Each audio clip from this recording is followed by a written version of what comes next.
Welcome to the Home Business Podcast with Richard Captain Henderson, publisher of Home Business Magazine, and Sherilyn Colleen, managing editor. This how-to show helps you successfully operate your home-based business. Greetings and welcome to the Home Business Podcast. I'm Richard Captain Henderson, your skipper at Home Business TV. And I'm Lynn, your co-host. Let's secure, foresee, and get underway. Every home business owner needs a huge focus on up-and-coming Generation Z, Gen Z customers. That means your business's brand needs a youth engagement playbook built on authentic engagement through social likes, comments, video views, sharing, and other user-generated content.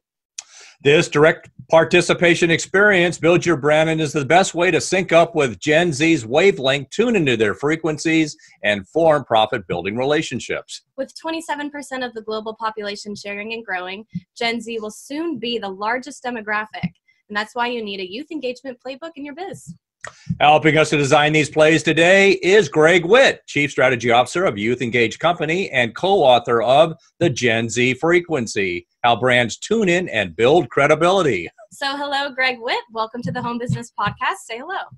Hey, hello, and glad to be here. Thanks for coming on our show. So I understand you are tuning in from beautiful Southern California, Oceanside. I am, and it's actually cloudy and raining here, which is rare. So yeah, I'm here and having a great week. So I understand when you walk out and you breathe that ocean air, it gives you like inspiration. Yeah, man. No, I don't know. No? Yeah, no, it does. It never really gets old, especially when you fly it a lot of places and then you come back. It always. Yeah, I know. I miss Navy days. I miss the ocean. At home. Well, Greg, let's get started with the key linked themes of branding and engagement. Why should brands be focused on engagement for all age groups? I mean, I think engagement is really the purest form of interacting with culture, interacting with individuals. So that's nothing new. I think in the past, brands, media, businesses have kind of relied upon the bullhorn of broadcast or just traditional media to push messages. And now that we're in a conversation economy, really some form or shape of engagement is required in order to build the relationship with consumers that will last. So the engagement, it kind of like you're taking the step from mass one-way communication to getting more of a two-way interaction then. And that is that two-way interaction that's critical with engagement and Gen Z. That two-way, that like multi-way, like having big communities and groups interacting, whether it be in an event, on social media, in live streaming, from live experiences or at-home experiences. But really it's that relationship, it's that the means or way to form relationships with consumers, people. I think I heard a key word in there is, experience. Whether when to build that engagement, your recipient, your Gen Z, is experiencing something. They're not just a passive recipient of your message where they experience and they jump up and engage. But that's right. We're putting the focus on value, and value needs to be more than a discount or a message of value, but in the actual value that contributes to the particular customer's lifestyle. Mm-hmm. Yeah. So, I mean, this starts tying in with your brand where, that engagement is where people will then, form an opinion on your brand, and they're kind of living your brand then in a way as they're, experiencing it and getting engaged. Well, I actually believe pretty firmly in that living and breathing the brand. Both from the internal people that work at companies and agencies and the consumers who, in some cases, depending on the type or the business category, but, do live and breathe the brands, the lifestyles that they choose to wear, consume, eat. I like that. It's just different. I mean, obviously there's some products where that's more relevant or relatable than others, or more applicable than others, but. Let's dig in a little bit more into this branding and engagement. A home business owner will need action steps for this engagement. Greg, what is a youth engagement playbook, and how does it fit into a business's overall marketing plan? Yeah, what's the simple answer to that? I mean, a youth engagement playbook is a guide, right? It should be something that, can almost be like a field manual, like a set of tools, plans, techniques that are essentially there to counteract uncertainty, right? So if you think about having sort of quick solutions that can be customized and are sort of at the ready to tackle different business situations, some may be ongoing, some may be, once in a while, and some may be just in the playbook in case. I think looking at it as a guide with very actionable, customized plays or tactics that flow out from the broader brand and business and marketing strategy. I like what you said with the word tactics. So maybe like strategy is your overall marketing plan, and then your youth engagement playbook gets into kind of the tactics, where you implement and take action. That's right. That's right. And it can be, certain, because you're free to develop a playbook or, specifically an engagement playbook any way that you like. It can be a little bit more strategic or it can be very, very tactical. I mean, I think the idea, depending on the department or the type of company, size of the company that it is, that it be very, very actionable, very applicable, like do this, a lot less about the philosophy on strategy and a lot more about, do this. These are the key elements. This is how it works. This is exactly where I'm promoting this. These are, it can be as detailed down as you want, but be thinking, not to totally overuse the sports analogy, but really, can it fit on my hand? Is it a tear sheet? Is it, a link or a PDF that I can look at and reference right away? Not to say that your solutions are, and this is important because in an engagement playbook, your solutions aren't always just on the shelf and ready, but the foundational framework of multiple solutions that work at various, stages of a brand or a business or a product launch. Well, we talked about in the military that every plan is good till the first shot. So, it's kind of like you want a playbook, but it's got to be flexible and it's got to be simple. It's not something, you got to just be able to pick it up and use it.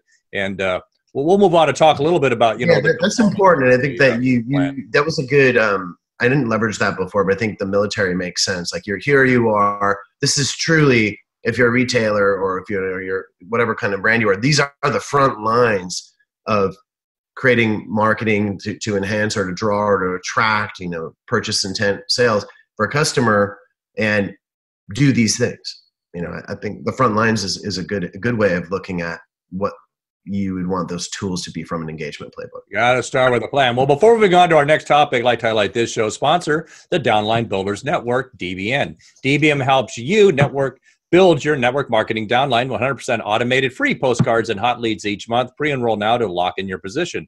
For more info, call 866-722-5363 or visit mailpostcardsfromhome.com or our podcast website for more information on sponsors. So Greg, let's talk more about the Youth Engagement Playbook for Gen Z. In your experience, what are the essential components of an engagement playbook?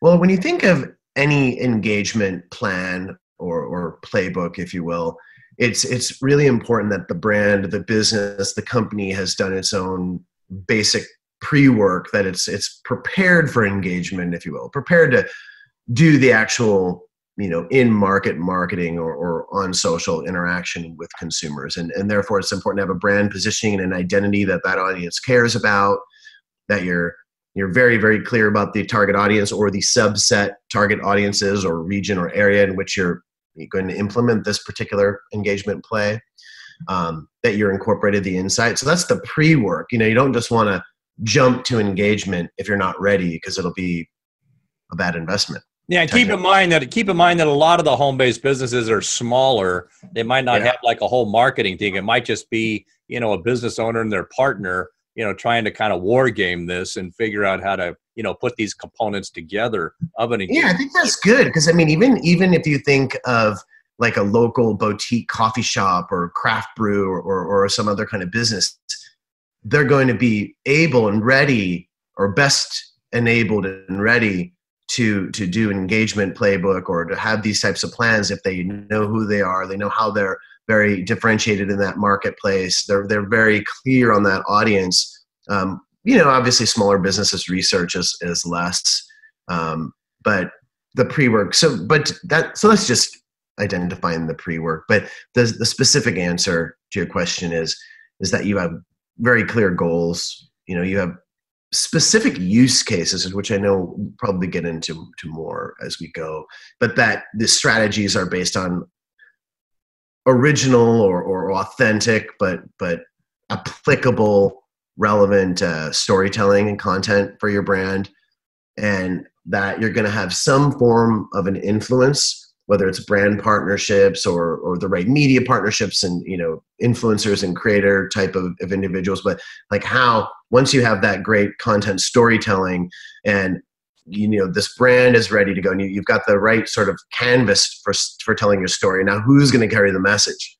That influence can be a character, it can be just your staff, but how are you going to influence people to generate word of mouth? And then for brands to understand, specifically in targeting Gen Z as well, that just the original content storytelling, which can of course be on any channel and any medium, that influence. And then there's also some form of live, immersive, interactive, grassroots, if you will, but there's also some in real world activity happening, because what happens is not just limited to Gen Z, but as people, and we're getting more and more desensitized to social and all this, the digital messages coming at us, that a real opportunity as part of the plays or the integration of plays is that there's live experiences that are happening. So kind of simplifying, crystallizing some key points here for, particularly with the smaller business owner. We talk engagement. We got to keep with the fundamentals, and we're talking about creating some content and through social media, that then through this plan we can link into the basic social media channels to drive that engagement. But the key component here, correct me if I'm wrong, is that we're looking to create different types of content that'll spur this engagement. That's right. And then we're looking to make sure that we've got the right carriers of that message. And then we're creating some kind of way to develop, this is kind of getting to the outcome, but more of a sense of belonging from some form of live experiences, something where, if you and I meet in the real world, we're going to have memories that will never be generated just from social media, feed and story swiping. Right. Well, there's nothing like some real world examples to make sense of some of these things. Greg, what are some practical business use cases for a youth engagement playbook? Well, for instance, let's say that you're opening up multiple stores and you have basically I'm trying to think of because it's hard for me. I can't necessarily talk about clients or anything, specific, but I think the idea is you have a kind of a kit of parts, various different types of marketing tactics and tools that can be applied.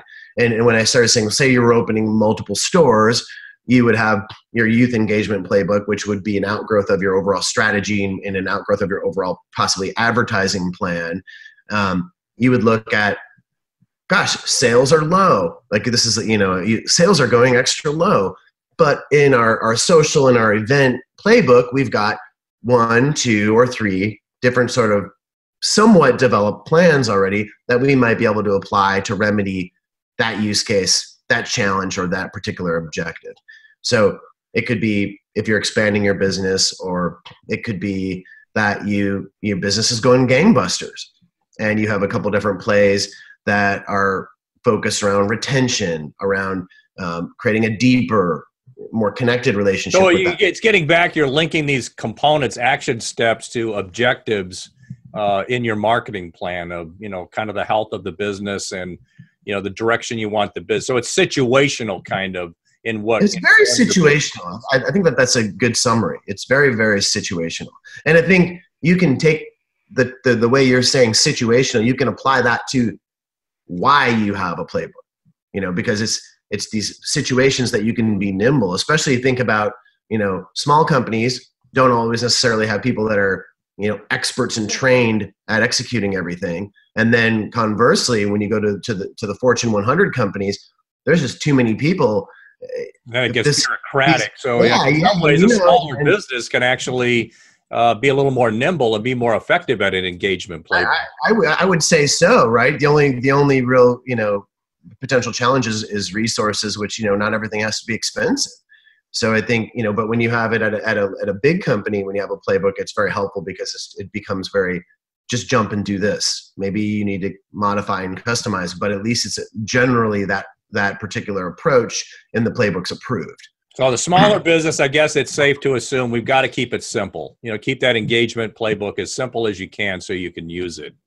Yeah. And then that's not to overly promote the book or anything, but in chapter 7, there's literal worksheets in there, and they're very simplified, and they just force you to think and come up with the most, I guess, important pieces that you'll use and apply, and they're very, very specific. So you're not kind of looking at a strategy, and many times a strategy is this big lofty, sort of approach to achieve a goal that you just can't. I work at this frozen yogurt place, and how does this help me? No, you need to be very specific. Their place. All right, audience, get the book and turn to chapter 7 and start mapping out some plans. Yeah, it makes me work. I mean, it makes anyone that uses that framework. That's the beauty. I know you touched on it a bit, but can you further describe a specific situation where a brand would benefit from using a playbook and why it might hold them back if they didn't? Yeah, I think that if you have a playbook and then all of a sudden something happens in the media or something happens in the world where you might want to help a particular cause or a charity, or I'm just trying to think of, it could be a real world event, a media event, a crisis that happens, like a media, like a brand, like a PR type crisis happens. There should be plays that can counteract uncertainty, really, without repeating that again. There's literally a play for everything. So it kind of becomes, overwhelming. I mean, well, that gets back to that complexity we were talking about earlier, where the smaller you are, the simpler you need to keep the plan, so you don't get bureaucratic. In other words, you just don't use it because it's too confusing. Right. And the thing is I guess the best example is like for promotions, for sales promotions is a great example.